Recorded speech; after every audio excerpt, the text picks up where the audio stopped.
Hello, back again to do another unboxing and review. Today we're going to be looking at this special kind of camping fan.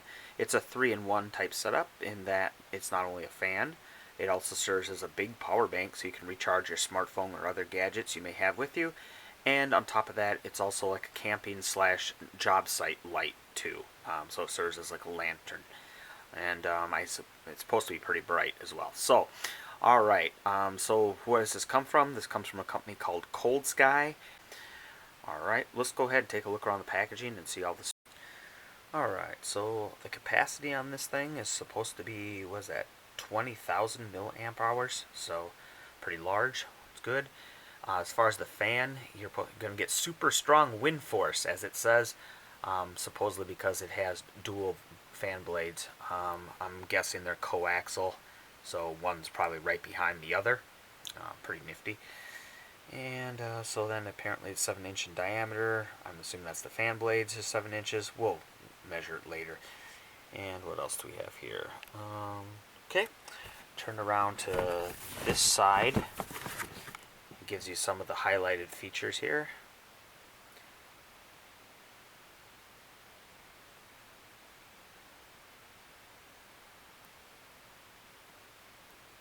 Okay. And alright, some of that stuff. And let's look at the back. Alright, here are some of the specs.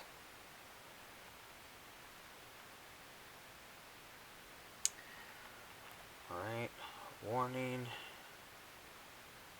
Here's a button cell. And then here's some other little safety tips. You can pause if you want to read those.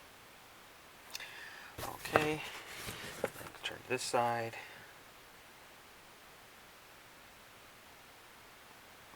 Oh, okay, so it's kind of giving you an idea what some of the buttons do.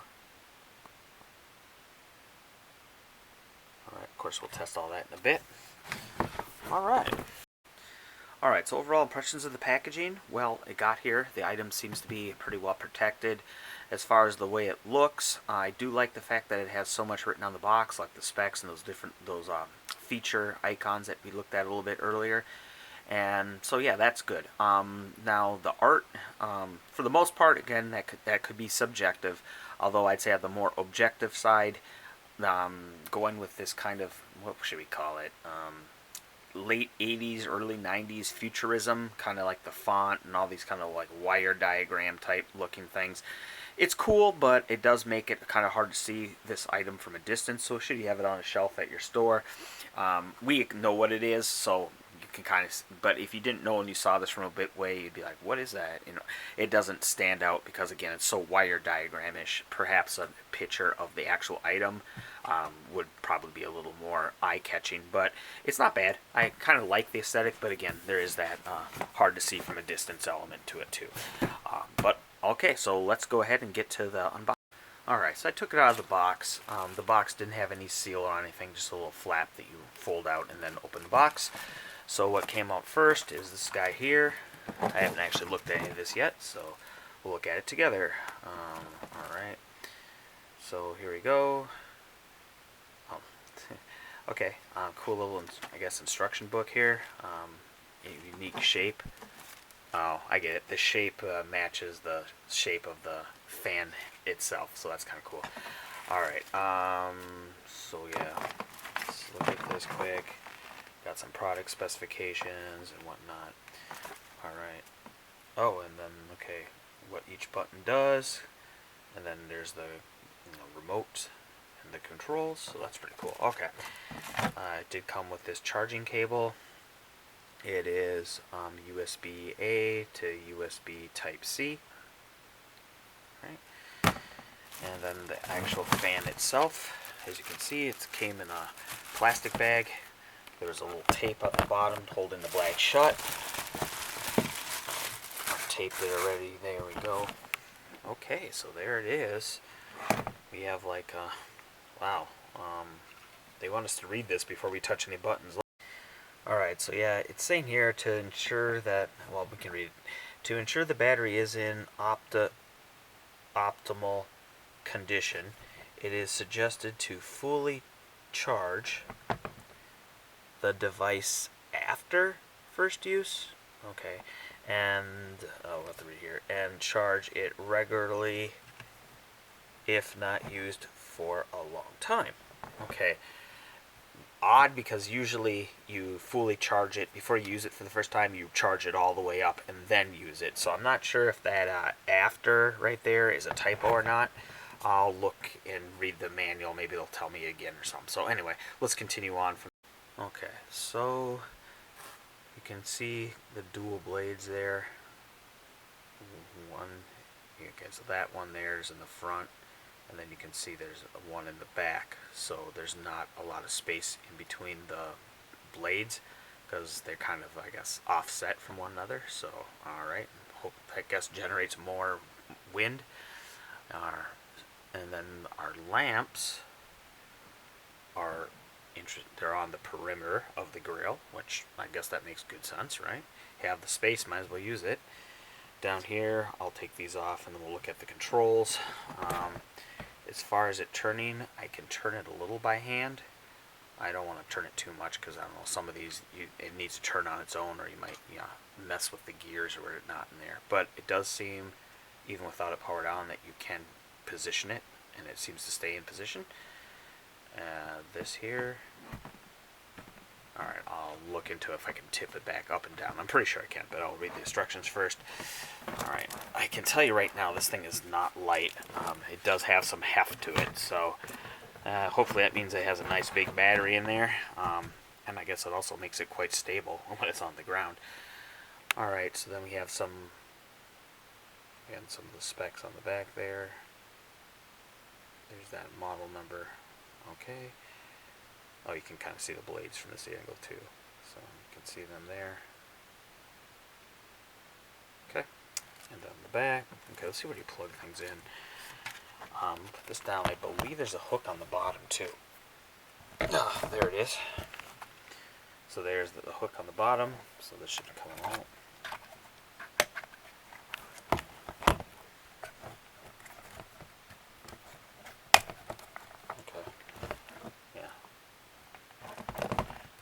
This hanger must be strong to hold up all this weight. We'll do a quick little test here. Yeah, well, I guess it does. But yeah, I'm going to actually get a weight on this thing because it's hefty. Okay, put the little claw back or hook back. Folds back down into the base. Over here, looks like where we plug in our stuff. Let's see what it says here. Okay, it tells you input 5 volt 2 amp, right? And then output is 5 volt 2 amps. Okay, let's go ahead and look at that. This little door, by the way, is rubber or silicone. Okay, pretty much what you expect.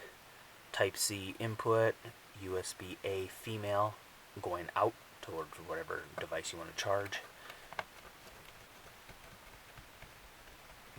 Okay, and you should be able to use, let's check this out real quick. Yeah, the cable that comes to charge it is Type C, so I guess you could also use this as a output too if your phone is Type C, so you can get dual use out of that. All right, let's look at the remote. It does come in a little bag. Alright, the controls are pretty self-explanatory there.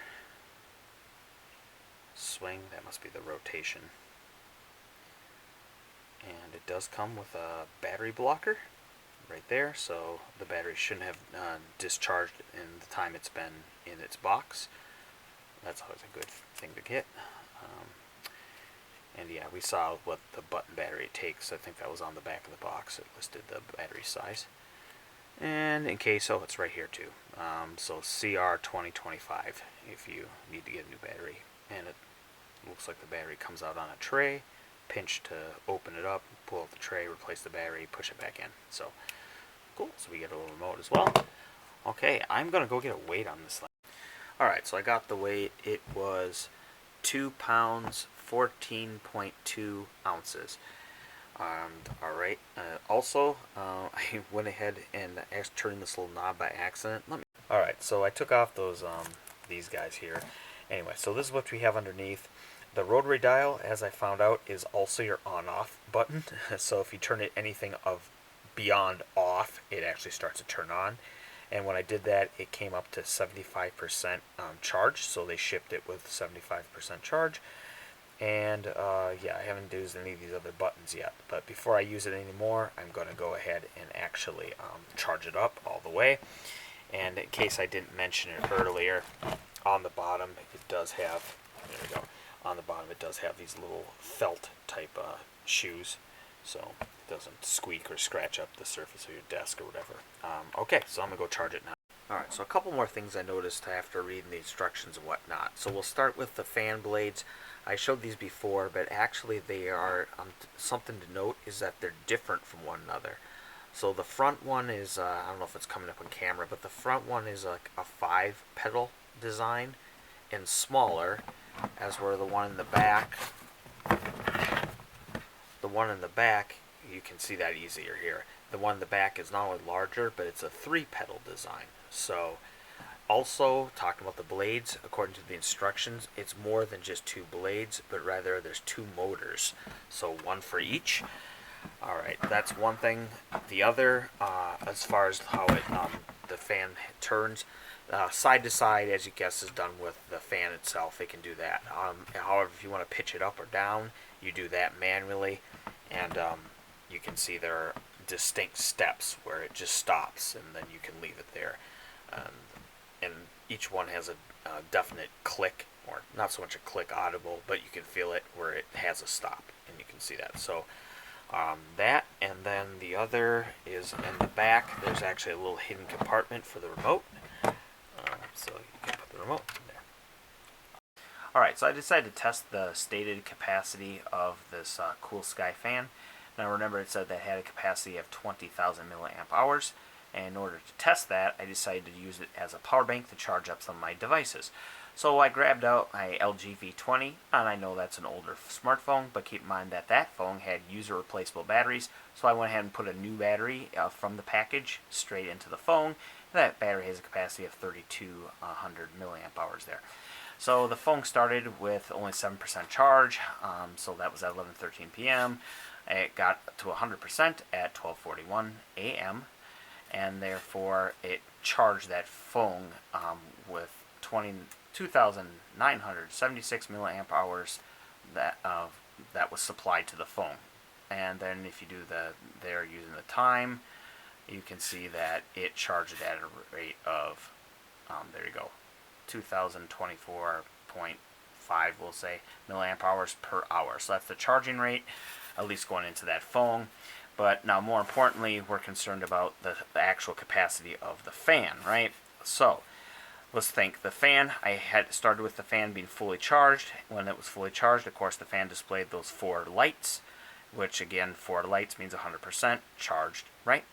All right, and after charging up the whole phone, it was still at 4 lights. Now, because we only have these lights, 4 of them, 4 lights means anything from 76% charged all the way up to fully charged. So now let's assume that it's the worst case scenario, so the 4 lights being 76% charge. So there you go, see worst case using the 76%. That means that 24% was used up to charge up the phone. Remember that 2976. Therefore, the total to start with on the fan was 12,400 milliamp hours. Now keep in mind that's worst case scenario, so even with the worst case scenario, it's a little over half of what was stated. Again, it's probably better than that, but even worst case, you have 12,400 milliamp hours of capacity in that fan. Alright, so going over some of the physical controls on here. There's the remote, but to start off with, I'm going to talk about this knob, so I'll zoom. Alright, so when I first turned this, I was expecting it to be like a conventional physical rotary knob, in where there would be little steps where as you turn it, it kind of clicks in the spot, and then you know you're at the first setting, and then you turn it more and it clicks in the spot, and then you're at the second setting, etc. And I was also expecting that one side would be all the way off, where the knob wouldn't turn anymore in that direction, and then all the way to max speed, and it would stop on the other side. However, that's not the case with this. This knob is actually free spinning, and there aren't so much notches where you can feel a physical stop. Instead, you hear that beep. That lets you know you're at the next setting. And as you can guess, if I just keep turning, eventually it'll get to its max setting, and it won't increase the speed beyond that, but I can still keep turning the knob. So that's, you might like that, you might not. Personally, I kind of like having the physical stops, but I suppose if you can hear the beeps, that'll work too. Alright. So I wanted to point out two of the other functions on this front display. They're also on the remote as well. But so first we have this here, which essentially turns off the LED indicators. So you can see here the power indicators are green, and if you push this button, the fan stays on, but those lights are no longer illuminated. If you want them back, push it again. Alright, so that's what that button does. And then here the clock, this is like your sleep timer, so it'll stay on for however many hours, 1 hour, 2 hours, 4 hours, or 8 hours before turning off on its own. So let's push that so you can see. You push it again, you go through the different options, push it one more time, it's back into the normal, stays on until you turn it off. Alright, so now let's go ahead and test out the self panning feature of this fan. Alright, so I'm going to also use the remote for this too, just to show you it works. Okay, so turning on, okay, power button. Now let's go ahead and start this, as it says on the remote, swing, but we call it panning, same thing I guess. Here we go.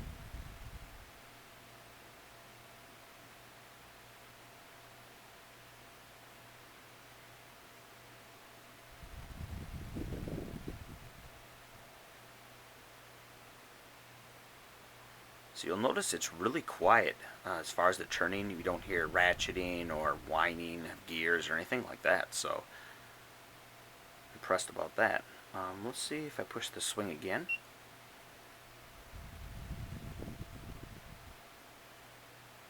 Okay. Push it a third time.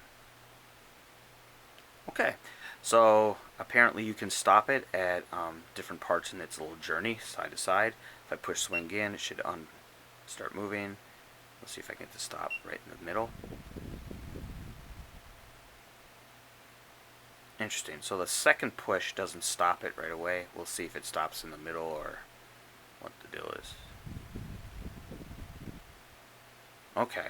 So apparently to stop it, once it gets moving, you have to push the swing 2 times. Yeah, so that was my second beep. The first one I did a little earlier. So if we understand this right, push swing to start it moving. To stop it, double tap the swing button. Ah, there we go. So, yep. You can choose when to, we'll see if I can get it right in the middle. Hey, alright. So, that does work, and it's actually really quiet. Alright, so I think I just found another feature regarding this swing mode, and it has to do with when you turn it off. So right now you can see I have it stopped that it's kind of far on the left side of its turn motion. So what I'm going to do is go ahead and just turn that unit off from this position. We'll see what happens.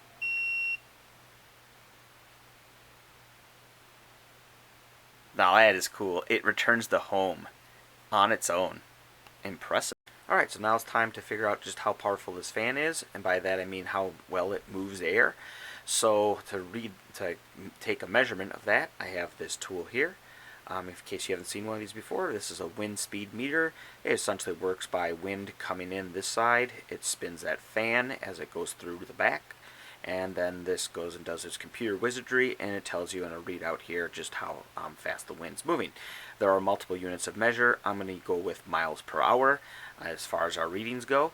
How I'm going to get these readings is I'm going to hold this 6 inches out from the center of the fan, and then I'm going to go ahead and take my readings. I am not going to do it in here. I'm going to go do it in the middle of a mostly empty room. That way there's a lot of space behind the fan and a lot of space in front of the fan, so it isn't restricted of how much air it can suck in. So, alright, with that, I'm going to go do it, and I'm going to make a table, and I'll put it up next.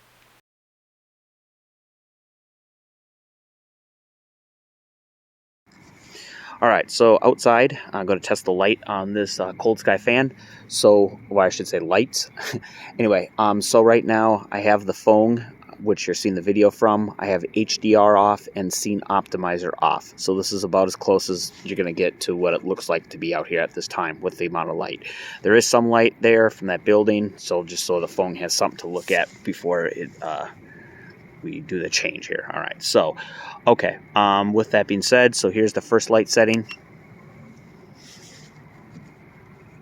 And this road that we have out in front here is about 2.5 lanes wide, just to give you an idea of the distance. That's first, more lights, and then a more dim, softer light color, or like soft white, where they got warm white or whatever. Yeah, and off. I'll show you what it looks like kind of from the side here. White, that other hue, and then that one.